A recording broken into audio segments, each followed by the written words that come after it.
Bienvenue Laura, bienvenue Pierre-Antoine. On va parler d'accélération. Alors ça pourrait paraître un petit peu, ça pourrait paraître indécent parce qu'on a quand même parlé beaucoup aussi de crise ce matin, de certains qui subissent ou doivent plutôt, je dirais pas décélérer, mais en tout cas sont dans un contexte assez difficile. Et pourtant, on a toujours des entreprises en hypercroissance. Vous le vivez, vous deux, entre autres. Et l'idée, c'est de vraiment se poser la question de comment tu peux intégrer de manière réussie dans ce contexte, toujours, des nouveaux collaborateurs, notamment. Laura, je te laisse te présenter. Tu veux bien? Allez, choisis. Ils fonctionnent tous. Allô? Ouais, oui. Allô. Bonjour à tous. Je m'appelle Laura Pallier. Je suis cofondatrice de Regat. C'est une société qui a été créée il y a presque 3 ans maintenant et qui est un cockpit de gestion financière. On vient se brancher au-dessus du logiciel de comptabilité et on va automatiser un certain nombre de tâches et on va permettre également de faire du pilotage de la société. Voilà, c'est un logiciel qui est à destination des directions financières de PME, des entreprises entre 50 et 500 personnes, et à destination des experts comptables qui distribuent directement à leurs clients. Donc dans ce cas de figure, c'est plutôt des plus petites structures, de l'artisan jusqu'à de la petite entreprise jusqu'à 50. Vous êtes combien? Aujourd'hui, on est 80 personnes. D'accord. Et on vient d'annoncer une levée de fonds de 20 millions fin septembre auprès de Valar, notamment, mais également 360, qui est notre actionnaire historique. Et donc, on est effectivement dans un contexte de pleine croissance avec un plan de recrutement relativement agressif. D'accord. Pierre-Antoine, IBAN First. Ouais. Donc IBAN First, Pierre-Antoine Hussoulier, je suis fondateur d'IBAN First. Et nous, on fait du paiement et du change pour les entreprises. C'est-à-dire que nos clients sont des entreprises qui doivent payer un de leurs fournisseurs dans une autre devise que l'euro. Et en nous utilisant, l'expérience sera meilleure, ça sera moins cher, plus transparent, plus rapide qu'avec une banque traditionnelle. Donc on est concurrent des banques et on essaie de mieux faire une partie du métier des banques. Ce genre de métier où tu ne te rends pas compte à quoi ça sert jusqu'au jour où tu te rends compte à quoi ça sert. Je suis en plein dedans, tu le sais. Merci. L'objectif, là, c'est d'essayer de comprendre comment on peut onboarder beaucoup et bien. Parce que tout à l'heure, l'un des intervenants disait quand on recrute beaucoup, déjà, il y a forcément, je ne sais pas si le terme était bon, mais du déchet. En tout cas, il y a du bon et du moins bon. Est-ce qu'on peut onboarder beaucoup de monde? Je ne sais pas, vous allez me dire combien vous onboardez par mois ou par trimestre, et le faire bien. Parce que, évidemment, c'est toujours mieux d'avoir, si tu le pouvais, 2 semaines en face-to-face avec le founder ou le co-founder ou le directeur financier que de passer par batch, comme on le voyait juste avant, par exemple, chez Spendesk, même si j'imagine qu'on peut bien organiser des batchs. Est-ce que vous pouvez me partager un peu déjà vos métriques de nombre de personnes et vos bases, la manière dont vous travaillez aujourd'hui pour onboarder? Vas-y. Je commence. Alors, oui, parce que moi, je ne suis pas tout à fait sur les mêmes métriques que toi. On est un peu plus jeunes. Donc, nous, on est passé... donc, on a créé la boîte début 2020. En 1 an, on est passé de 2 associés à environ 60 personnes. Donc ça a été quand même assez intensif pour nous d'onboarder tout le monde, de mettre la bonne organisation en place. Ensuite, on a continué progressivement à notre rythme jusqu'à 80 personnes qu'on avait au moment de la levée qu'on vient d'annoncer. Et là, notre plan de recrutement, on devrait recruter une 50aine, 60aine de personnes sur les 3-4 mois qui arrivent. Donc un rythme assez soutenu en termes d'intégration. Je dirais qu'au niveau des challenges qu'on rencontre, on commence du début, mais déjà le recrutement, la qualité du recrutement, donc sur tout ce qui est marque employeur, réussir à faire passer les bons messages au niveau de la culture de l'entreprise. C'est-à-dire qu'on a eu... nous, on avait une logique d'efficacité et je dirais presque financière, entre guillemets, compte tenu de nos ressources, de réussir à faire quelque chose d'assez gros. On a un enjeu, on a un périmètre fonctionnel assez large sur la plateforme qui fait que derrière, pour pouvoir produire, c'est assez compliqué. Et donc, du coup, réussir à recruter les bonnes personnes, c'est-à-dire faire passer les bons messages au moment des entretiens sur la culture d'entreprise pour s'assurer d'avoir le bon fit au début.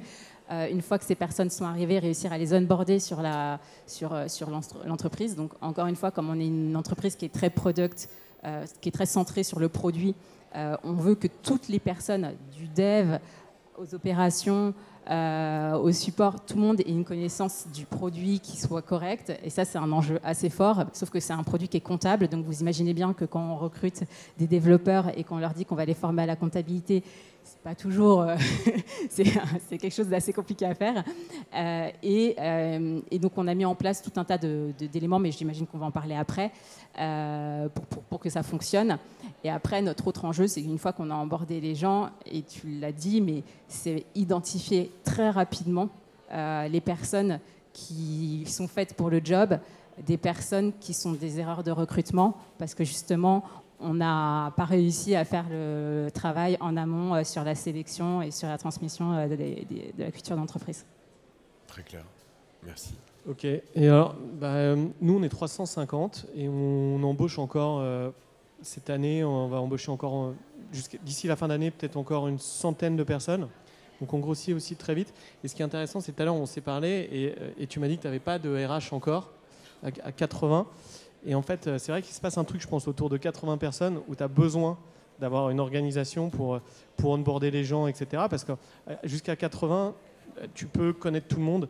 Et c'est assez facile. À chaque fois que tu embauches quelqu'un, tu le connais. Tu vas passer beaucoup de temps avec lui. Et tu fais moins d'erreurs que pour tes embauches suivantes. Donc, moi, il y a un truc, par exemple, je voulais pas de RH jusqu'au dernier moment. Parce qu'en fait, pour moi, RH, dans ma tête, c'était le truc des grosses boîtes avec quelqu'un qui est là, qui Attention sert... à ce que tu dis, hein. On est quand même dans une scène talent people, donc ne va pas bitcher trop donc, sur les tu vois, RH. mais je vais bitcher pour après dire que c'est bien. En fait, c'est que justement, moi, les RH, je détestais ça. Je disais, c'est contre ma culture. Je veux dire, si tu veux bosser dans une boîte, tu t'en fous des tickets restaurants et des RTT, en gros. Et les gens qui me parlaient de ça, ça me saoulait. Donc moi, je me disais, je ne veux pas de RH parce que je pensais que les RH, ça servait à ça. Il y a des gens qui partent, vu que je dis ça. Mais bon. Et en fait, je me suis rendu compte du contraire, justement, quand on arrive autour de 80 plus, et bien, je me rends compte que moi, tout seul, et puis mes top C-level, on n'arrive plus en fait, à connaître tout le monde, on n'arrive plus à faire passer nos valeurs aux nouvelles personnes. Et donc, on a vraiment besoin d'avoir des RH qui vont être très fortes pour pouvoir transmettre la culture et pour pouvoir organiser justement des onboarding. Parce que nous, tout seuls, en fait, on n'y arrive plus. Et donc, voilà. C'est assez central ce que tu dis, en fait, je pense, dans le sujet du jour, parce que finalement, on pourrait se dire, alors j'ai parlé un peu de poésie dans la séquence d'avant, mais de manière justement très hardcore, on pourrait se dire, pour onboarder plein de monde, bon, je mets les bons outils, j'automatise tout, et puis bam, mais ça fonctionne pas, parce qu'on parle d'une entreprise, d'humain et de choses comme ça. Donc ce que tu dis là, c'est que jusqu'à 80, finalement, tu peux le gérer plus ou moins toi-même, comme tu le fais, Laura, avec tes associés. Mais au-delà, en fait, cet humain, il faut le dédupliquer. Ça, c'est le job des RH, en fait. C'est d'être capable aussi de rester humain dans l'approche, alors dans l'onboarding et la suite, mais c'est un peu ça. Ouais, c'est ça, et aussi, c'est aussi te faire accepter. Enfin, moi, ça a été de me faire accepter qu'on ne peut pas avoir que des gens qui sont pareils que soi. Jusqu'à 80, je pense qu'on recrute que des gens qui sont assez similaires à soi.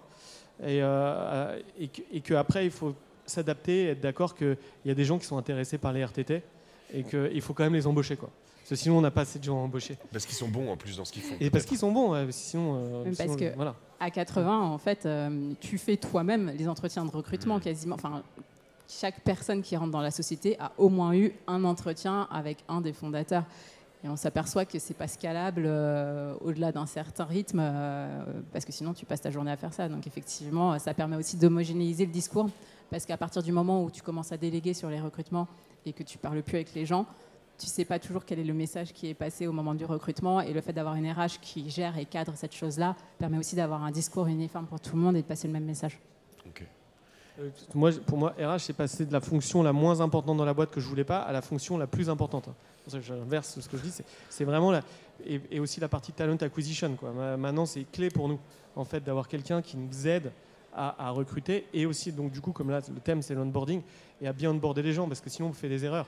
Il y a des gens qui qu'on embauche, si on les onboard mal, en fait, ça sert à rien parce qu'au bout de 3 mois, ils vont partir. Il va y avoir du monde sur le marché, sur le talent acquisition, là, parce qu'il y a quand même pas mal de boîtes qui J'ai été pas mal sollicité. Toutes les GAFA, etc., ils recrutent plus. Hein, c'est quand même quasiment la norme maintenant. Donc, J'ai reçu pas mal de messages de talent acquisition suite à la levée. Donc la levée, c'est quand même un bon instrument de communication. Parce qu'avant, personne ne nous connaissait, donc pour recruter, c'était compliqué. La levée, là, d'un seul coup, tout le monde afflue. Et effectivement, énormément de talent acquisition sur le marché en ce moment qui cherchent des missions. Pour revenir sur le sujet du jour, donc quand on fait de l'onboarding at scale, on a besoin quand même d'outils. Vous avez, je veux dire, je sais pas moi, un truc basique. Moi, je crois que ça existe, hein, mais quand j'arrive, je rentre mon nom, mon prénom, je sais pas, ma date de naissance, et puis j'ai tout qui est créé, mon Slack, mon machin, mais tout ça. Ou il faut encore le faire à la mano. Enfin, vous avez un certain nombre de process automatisés avant de parler de l'événementialisation de tout ça. Ouais, bien sûr. Et d'ailleurs, comme on s'était parlé un peu avant et on avait pensé à cette question, du coup, j'ai demandé, je sais qu'on utilise un truc qui s'appelle Bamboo HR et on utilise aussi Okta qui permet de se connecter à tous les outils plus facilement. Et justement, donc j'ai fait le tour et j'ai demandé à mes équipes combien on a d'outils en fait, tu vois, je sais pas, Salesforce, Tableau, etc. Et là, on m'a dit qu'on en avait 150 dans la boîte et qu'Okta était connecté à 90 outils. Et là, donc, du coup, c'est bien qu'on ait préparé ce meeting parce que du coup, je vais essayer de faire le ménage. J'aurais dit, vous êtes fous, on a 150 SaaS, c'est pas possible. Donc, on va nettoyer un peu ça. mais sinon, ouais, on a Okta qui automatiquement, en fait. Okta. Ok. Ouais. Donc, j'ai pas d'action, mais en fait, ça permet de créer des profils dans 90 des apps qu'on utilise dans la boîte. Ok. Voilà. Alors, nous, on n'a pas encore ce genre de sujet. Je pense qu'on les aura probablement assez rapidement, mais dans les outils qu'on est en train de mettre en place, parce que du coup, on essaie un peu de formaliser tout ça pour que ça se passe bien, justement. On a mis en place un processus d'onboarding, de e-learning, avec des sessions de formation sur les thématiques financières dont je parlais tout à l'heure, mais sur les problématiques de l'utilisation de l'outil et 2-3 choses complémentaires qui sont importantes pour nous. Et en fait, ça nous permet, indépendamment des disponibilités de chaque manager, parce qu'aujourd'hui, ça repose sur chaque manager qui doit intervenir auprès des nouveaux arrivants pour aller les former sur chacune de leurs sections, en tout cas sur les sujets qui font sens pour la personne qui vient d'arriver. Ça nous permet d'uniformiser un petit peu la passation de connaissances au moment de l'arrivée de la personne.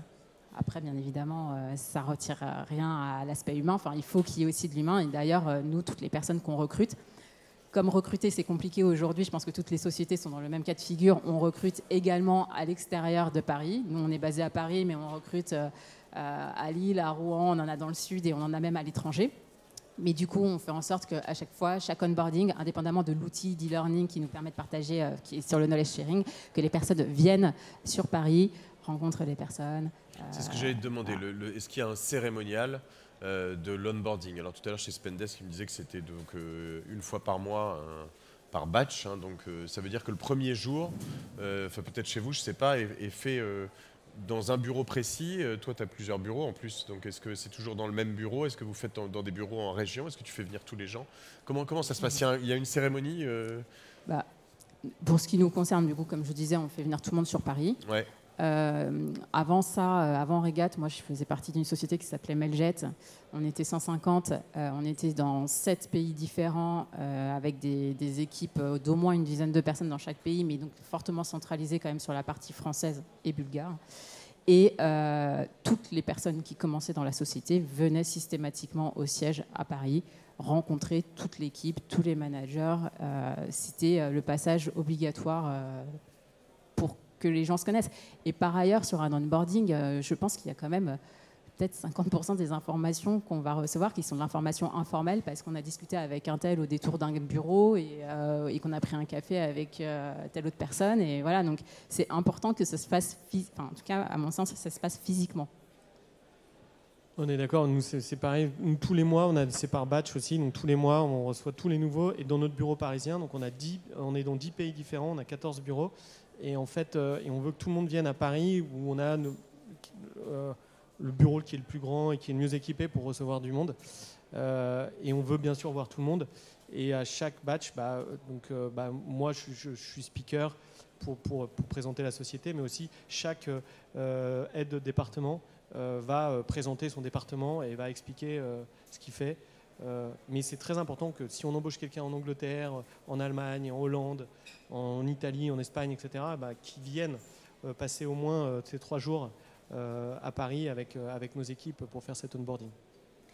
Et si je peux juste rajouter quelque chose, c'est vrai qu'on parle toujours de comment bien onboarder et on se focalise sur les 3 premières semaines de la personne dans la société, lui donner les bonnes infos, lui donner les bons accès, etc. etc.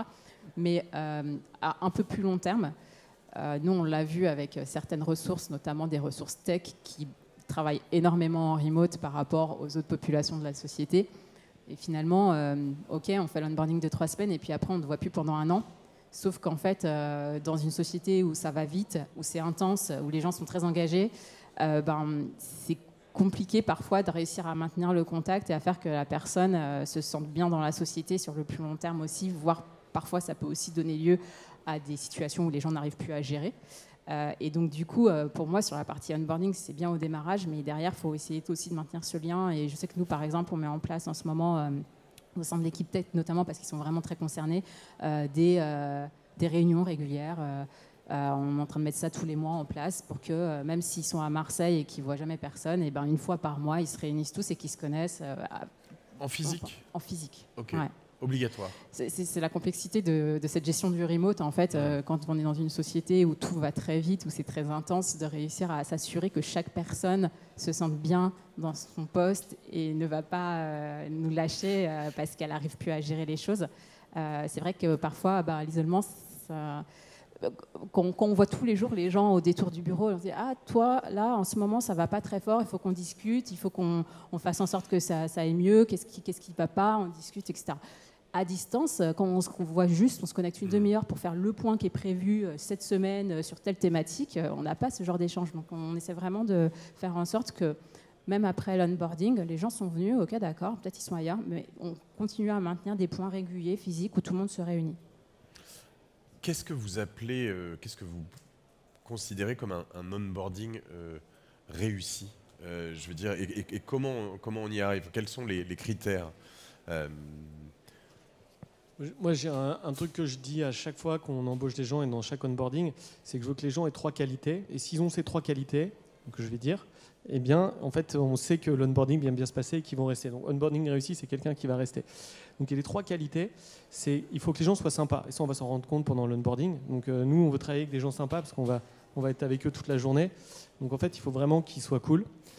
2, il faut qu'ils aient un CPU élevé. Donc, tu vois, CPU, c'est la capacité de travail, en fait, que ça soit des bosseurs, parce que c'est important aussi. Et 3, qu'on puisse avoir confiance en eux. Et ça, ces 3 choses-là, en fait, on va s'en rendre compte assez vite dans les premiers mois. On va se rendre compte si ces 3 choses-là sont présentes, et il faut que ces 3 choses-là soient présentes en même temps. C'est-à-dire si elles ne sont pas présentes en même temps, ça ne fonctionne pas. Parfois, on a des gens qui sont sympas, qui bossent beaucoup, mais en qui on n'a pas trop confiance. Et dans ce cas-là, ça va pas marcher. Et on peut vraiment tourner le truc dans tous les sens. À chaque fois, s'il manque un truc, ça ne marche pas. Et donc, généralement, on essaye d'embaucher des gens qui ont ces 3 caractéristiques. Et ces 3 caractéristiques vont se vérifier dans les premiers mois de la boîte. Et ensuite, ça doit bien se passer. J'ai noté, donc cool, CPU élevé, quelqu'un en qui on a confiance, très bien. Et il y a une manière de le mesurer? Je veux dire, c'est du feeling, là, quand même. Surtout les cool et confiance, tu vois. Alors, sur confiance, c'est à 8 sur 10. Non, tu t'en rends compte, confiance. Tu te rends compte si quelqu'un dit quelque chose et puis il ne fait pas ce qu'il t'a dit, tu te rends compte qu'il y a un problème. Cool, après, tu t'en rends compte aussi. Tu peux pas. C'est un peu plus subjectif que les 2 autres. Les 2 autres sont un peu plus mesurables. Et voilà. Et ouais, CPU, oui, non, mais tu t'en rends compte. Je sais pas, tu t'en rends compte assez vite quand même. Ouais. Mais j'aime beaucoup les 3 que tu as cités et je me retrouve assez bien dedans d'ailleurs, mais ça revient exactement à ce que je disais au tout début, qui est en fait quelles sont tes valeurs d'entreprise, qu'est-ce qui est important pour toi, comment tu les communiques au moment de l'entretien, comment tu t'assures que c'est toujours bien présent à l'esprit de tout le monde au moment de ton onboarding et que ça se vérifie par la suite, parce que c'est ce qui fait que ça fonctionne derrière. Mais chacun met les valeurs qu'il veut, mais voilà. Très clair, écoutez, je pense qu'on va pouvoir conclure sur tout ça. Moi, ce que je retiens, c'est que il faut être capable de bien naviguer entre les outils et l'humain. il y a une forte... enfin, le monde réel, notamment au moment de l'onboarding, est très important. Donc, il faut vraiment être impacté très fort. Vous avez un nombre de jours, c'est 3 jours que vous avez dit à chaque fois, ou c'est chez Spend? Combien de temps ils viennent en réel au bureau? Ah nous, on les fait venir 2 semaines. 2 semaines, ah oui. Ouais. Donc 2 On veut semaines. vraiment qu'ils s'imprègnent profondément. Et c'est un coût énorme parce que 2 semaines, Ouais, tu as le voyage, l'hébergement, la restauration. C'est vrai, mais le coût d'un échec de recrutement est encore plus élevé. Ok, c'est vrai. Nous, c'est que 3 jours. 3 jours. Mais je trouve ça déjà cher. Mais bon, oui. Vous, c'est au crayon, toi, c'est à l'Ibis aussi. C'est ça la différence. Peut-être. Non, 3 jours, d'accord. Et danse, il y a un mélange de, je sais pas, justement, de fêtes. Il y a des soirées, il y a des choses comme ça pendant ces 3 jours ou... Ouais, bien sûr. Le soir, alors il y a aussi... Enfin, le soir, donc tous les soirs, il y a des coups, les gens peuvent boire des verres ensemble. Et aussi, ce qui est important, c'est qu'on alloue aussi, j'avais oublié de dire, mais un buddy à chaque nouvelle recrue, donc quelqu'un dont l'objectif est d'être sûr que dans le premier mois, tout se passe bien avec la personne. Et quelqu'un qui peut répondre à toutes les questions. Par exemple, où est-ce qu'on peut trouver ça, qui connaît cette information-là. Et donc, dès le départ, chaque personne qu'on embauche va être avec quelqu'un dans la boîte qui va l'aider à naviguer. Voilà. Et aussi, selon les départements, on essaye aussi de faire du shadowing en fait, dès le départ aussi.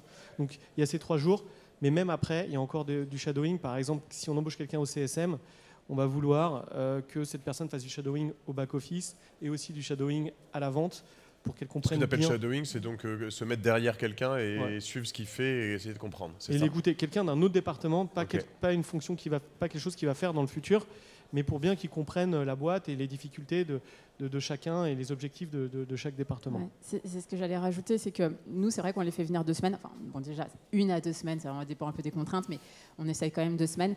Notamment, il y a l'aspect formation du produit, mais après, il y a énormément de shadowing. C'est-à-dire qu'on demande également à ce qu'une personne qui arrive au produit fasse toutes les démos avec les sales, voit les rendez-vous que les CSM font avec leurs clients. On essaie vraiment qu'ils partagent ces moments-là. Je voulais conclure avant, j'ai quand même une dernière question. Comment on fait pour que tout ça ne s'essouffle pas?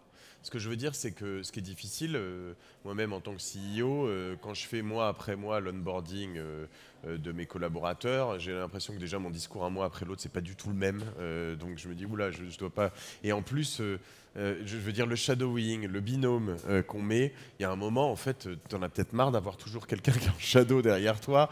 Ton binôme, en fait, c'est le 8e dans l'année. Je me dis, bon, attends encore, Jean-Luc, sympa, mais bon, voilà. Enfin, comment on fait en sorte pour garder ce truc, quoi? En fait, c'est là où tu as les RH comptent, justement. C'est les RH qui vont t'apporter l'organisation et qui vont t'obliger à le faire. C'est vrai que sinon, si jamais tu n'as pas un cadre et des gens qui te forcent à le faire, c'est... Moi, par exemple, l'onboarding, à chaque fois, j'ai l'impression que j'ai un truc plus important à faire. Mais bon, c'est pas vrai en fait. Donc en fait, à chaque fois, je fais l'onboarding, mais à chaque fois, j'ai l'impression que ça tombe au mauvais moment. Mais à chaque fois, les RH me disent mais non, aujourd'hui c'est l'onboarding, il faut que tu sois là physiquement et tu dois passer au moins 1 heure avec ces nouveaux. Et donc ouais. Parce qu'il s'il y a un drink le soir après l'onboarding, c'est tellement important que tu y sois, mais tu as aussi tellement de choses à faire en plus. Exactement. Non, je peux pas faire tous les drinks. J'ai 14 bureaux maintenant et déjà à chaque pas fois, alcoolique. Déjà que je suis dans un bureau, je suis obligé de faire des drinks. Ça c'est obligé. Donc j'ai Munich, Oktoberfest il y a 2 semaines. Physiquement, il faut être costaud. Donc du coup j'ai l'Europe de l'Est aussi. Et l'Europe de l'Est, à chaque fois que j'arrive, ils veulent qu'on met des drinks. Donc ça, je suis obligé, mais je le fais pas à chaque. Enfin, je fais plus les drinks aux onboarding. Okay. Donc, mais justement, c'est ça qui est bien dans une grande boîte, c'est qu'il y a plein d'autres gens pour faire des drinks aussi. On va préserver le foie de Pierre-Antoine. Merci à tous les deux pour cet échange très intéressant, très inspirant aussi. J'ai pris des notes, vous voyez, j'envoyais pas des. Enfin, d'ailleurs, techniquement, j'ai envoyé des textos à mon associé sous forme de notes pour lui dire voilà. Donc j'ai envoyé des textos pendant cette conférence.